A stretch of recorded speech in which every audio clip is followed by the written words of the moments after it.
Hey friends, Pastor David here with this week's Midweek Minute. Wow, what a weekend we had together.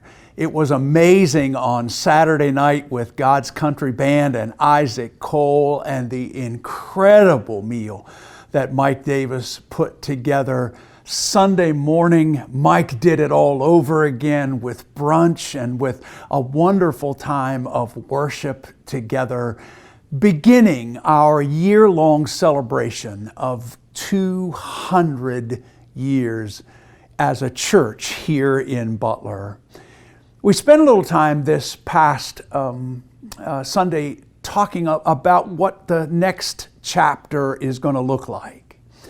What are some of the early pieces of emphasis that we want to circle as we head into this next chapter? And we looked at a couple of texts from Matthew's Gospel, from Matthew chapter 4, when Jesus says to James and John, after he said to Simon and Andrew, "Come and follow me, and I will make you fish for people." And we talked about the fact that we often focus on the fishing for people part, on trying to get people into the church. But we neglect the fact that Jesus says, "Come follow me first." That you have to follow before you fish. That there's something about you and I being willing to deepen our connection to Jesus Christ that allows Jesus through us to help people into deeper relationship with Him. We talked about that great passage at the end of Matthew chapter 11. "Come to me, all you who are weary and heavily burdened, and I will give you rest."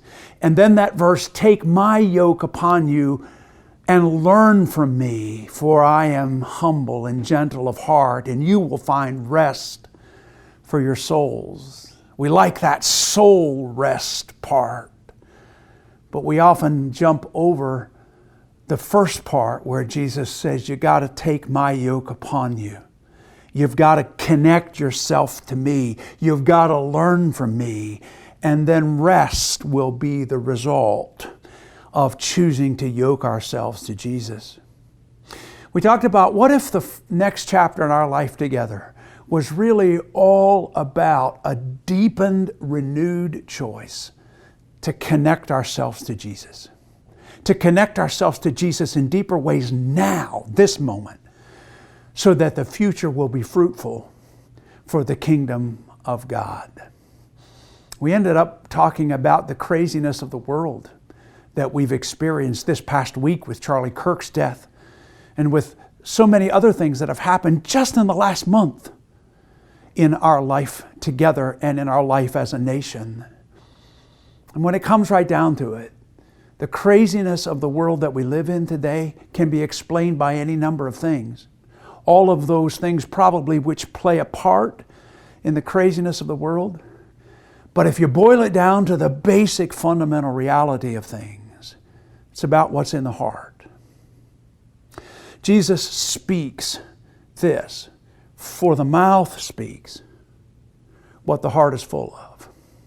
What comes out of us, what is seen visibly in our lives, is a reflection of what's going on in our heart. And that maybe the fix for the challenges in the world has something to do with a willingness to undergo some heart surgery, a willingness to ask Jesus to probe our hearts. We are quick to point out the problems in somebody else's life, the problems where somebody else's heart might be wrong. But when Jesus turns the lens on us and starts to focus on our own hearts, we tend to deflect that, right? Just like Adam and Eve did in the garden, we tend to make it somebody else's fault. What if we quit doing that and started to say, Jesus, probe our hearts. Help us to look deeply at who we are with you so that we can become the kind of people you want us to be, the kind of people that you can use to draw other people into your embrace. And remember that great text from Proverbs 4. Above all else, guard your heart, for everything else flows from it. I hope that you'll take some time this week to think about your heart, to do a heart checkup. Where am I? What if some of the challenges that I'm facing in my life have something to do with places in my heart that aren't as healthy as Jesus might want them to be? And what if you ask Jesus to work on you before you focus on Jesus working on somebody else? This coming weekend, we're going to begin a brand new series of messages. Because if we follow Jesus, a couple of the things that we discover real quick about him is that he worshiped profoundly and often. And that worship, that acknowledging of Jesus, of God for who he is, always led to prayer. It always led to conversation with him. So we're going to start this series this weekend about worship. We worship because, and we're going to look at the character of God. Who is God? Why do we worship? What about God draws us to praise and to adoration? We're going to talk about that for the next few weeks. I hope you can be with us, either in one of our online services at 6 o'clock or at 10:30, or in person, better yet, at 6 o'clock on Saturday nights or at 10:30 on Sunday morning. Please come and be with us. I hope you have a great week. And until then, remember, keep looking up, and I'll see you later.